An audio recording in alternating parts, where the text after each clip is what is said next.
जिस रास्ते पर सीरिया चला, सीरिया बर्बाद हुआ। उस रास्ते पर इराक चला, इराक बर्बाद हुआ। उस रास्ते पर अफ़गानिस्तान चला, अफ़गानिस्तान बर्बाद हुआ। उस रास्ते पर पाकिस्तान चला, उसकी भी हालत बहुत ख़राब है। श्रीलंका उस रास्ते पे गया तो आज श्रीलंका की हालत आप देख लीजिए। मुझे इस बात को कहते हुए बड़ा दुख हो रहा है कि हमारे देश में जिनकी आज केंद्र में सत्ता है, वो भी कट्टरपन को बढ़ावा दे रहे हैं। उन्होंने उसको दहाड़ता हुआ शेर बना दिया। दहाड़ तो ठीक है, पर दहाड़ किसकी तरफ? जो लोग देश की ज़मीन को कब्जा रही है, चाइना जैसे देश, तो वो दहाड़ दिखनी चाहिए, वो नहीं दिख रही है।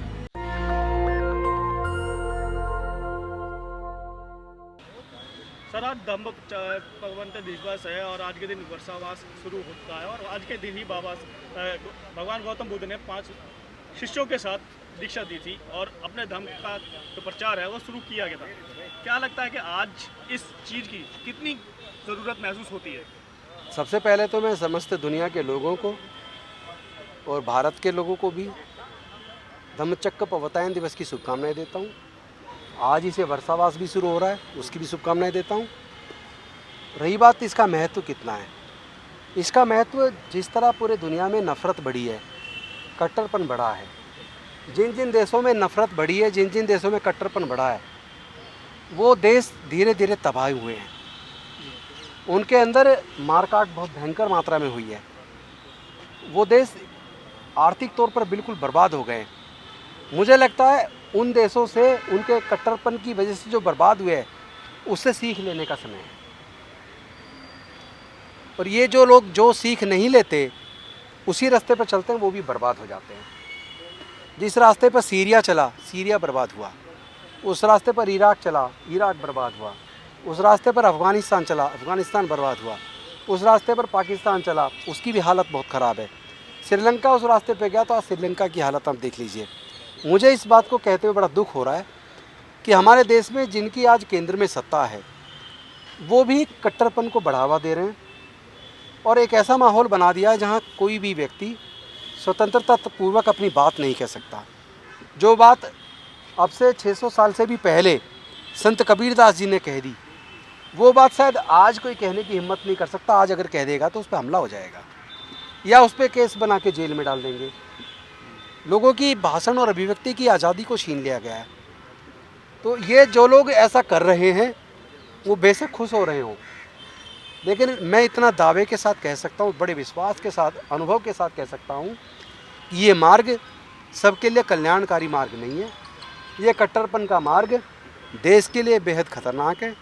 देश धीरे धीरे उसी दिशा में जा रहा है और अगर इसी तरह कट्टरपन बढ़ता रहा तो भारत की स्थिति भी आने वाले समय में बहुत बुरी होने वाली है। इसीलिए आज का दिन ये संदेश देता है कि जिस तरह तथागत बुद्ध ने ज्ञान की प्राप्ति करने के बाद आज के दिन ही पहली बार पंचवर्गीय भिक्षुओं को ज्ञान दिया, अपना धम्मोपदेश दिया, और उस उपदेश के बाद पूरी दुनिया ने धीरे धीरे उस उपदेश को समझा, बुद्ध के धम्म को समझा और पूरी दुनिया तेज़ी से बुद्ध के धम्म को अपना रही है।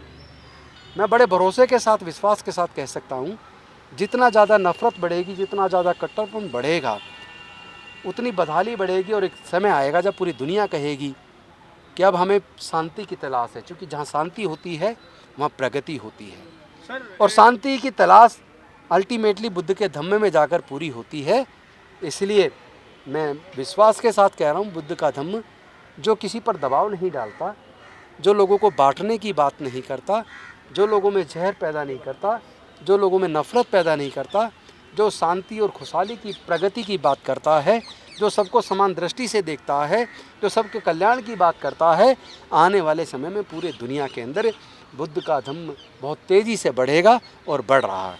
सर, जिस तरीके से बौद्ध धम्म भारत से शुरू हुआ और भारत में ही इस समय अस्तित्व में बहुत कम देखने को मिल रहा है, क्या पीछे का राज हो सकता है? राज एक ही है कि भारत में आर्यंस के आने के बाद जिस तरह वर्ण और जाति पर आधारित व्यवस्था बनाई गई और उस व्यवस्था में किसी को जन्म से नीच, किसी को जन्म से उच्च बना दिया, उस व्यवस्था की वजह से भारत खंडित खंडित हो गया।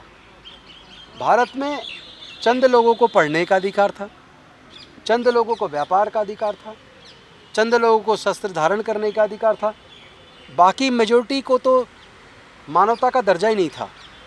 ना पढ़ने का अधिकार, ना संपत्ति का अधिकार, ना व्यापार का अधिकार। इसी वजह से भारत में 90% से ज़्यादा लोग गरीब हैं और गुलामी की तरफ बढ़ रहे हैं। उनकी नौकरियां जा रही है, बेरोज़गारी बढ़ रही है, महंगाई बढ़ रही है, देश का सारा धन चंद परिवारों के हाथ में जा रहा है और 10% लोगों के पास देश का 90% संसाधन और धन संपत्ति है और 90% लोगों के पास देश की केवल 10% धन संपत्ति और संसाधन है।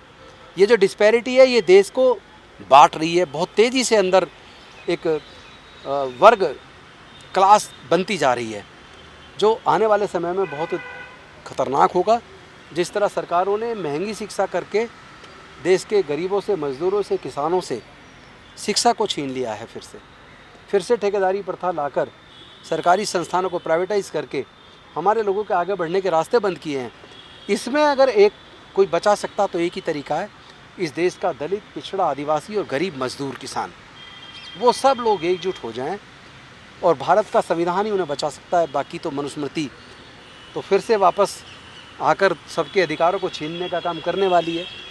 तो हमें अगर उससे बचना है तो बाबा साहब के बनाए संविधान को बचाने की तरफ काम करें और बुद्ध के धम्म में जाकर पूरे देश में शांति और मानवता का राज कायम हो, यही हम कामना करते हैं। जिस प्रकार अशोक के समय पर सोने की चिड़िया भारत को कहा जाता, उस समय पर बौद्ध धर्म ही भारत का मेन धर्म था, मगर उसके बाद ऐसा क्या हुआ कि वो पतन की ओर आ गया और आज भी लोग बाग हिंदू कहलाने में ज़्यादा पसंद, जब तथागत बुद्ध ने अपने संग में कम। जब तथागत बुद्ध ने अपने संग में सभी लोगों को, मजदूर है, किसान है, स्त्री है, पुरुष है, दलित है, आदिवासी, कोई भी है, सबको अपने संग में शामिल किया, सबको ज्ञान दिया, सबके कल्याण का मार्ग बनाया। उससे वो ताकतें परेशान हो गई जो लोगों को वर्ण और जाति में बांटती थी, जो देश के सारे संसाधनों पर अपना कब्जा बनाए रखना चाहती थी। उन लोगों ने मौर्य वंश के अंतिम सम्राट राजा बृहद्रथ की छल कपट से अब से लगभग 2400 साल पहले हत्या की और हत्या करके पूरे देश से बौद्ध साहित्य जलाया, पूरे देश में व्याप्त 84,000 बौद्ध मठों को तोड़ा, बौद्ध भिक्षुओं की हत्या कराई और फिर से जाति और वर्ण पे आधारित व्यवस्था को दोबारा से कायम किया, जिसकी वजह से जो भारत सोने की चिड़िया था उसका वो गौरव हमारे हाथ से चला गया और फिर से भारत खंडित हो गया।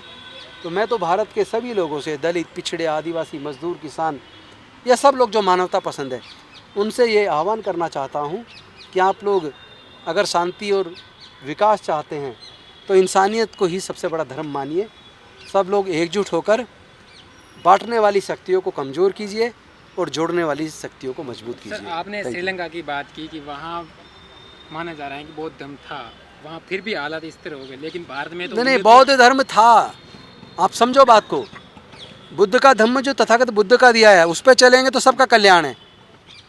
उस मार्ग को छोड़कर, उस मार्ग को छोड़ के जब कोई साधनों में लिप्त हो जाएगा और संसाधनों को केंद्रित करेगा, लोगों के कल्याण की भावना उसके मन से चली जाएगी और वो ताकत अपने हाथ में लेके हिंसा का रास्ता अपनाएगा, तो फिर उसका बर्बाद होना निश्चित है। तो चाहे वो बौद्ध हो चाहे कोई और हो, जो भी बुद्ध के मार्ग को से भटक जाएगा, जो भी गलत रास्ते पे चला जाएगा, उसका तो नुकसान निश्चित है। भारत तो जा ही रहा है, अब भारत के हालात हो सकते हैं श्रीलंका जैसे। देखिए, पूरा देश कह रहा है ये बात तो कि धीरे धीरे हम उस तरफ बढ़ रहे हैं। तो जिस तरीके से अभी अशोक सम्राट का जो अपना राष्ट्रीय चिन्ह भी है, उसको जिस तरीके से इस समय संसद में स्थापित किया गया, किस दृष्टि से देखते हैं आप?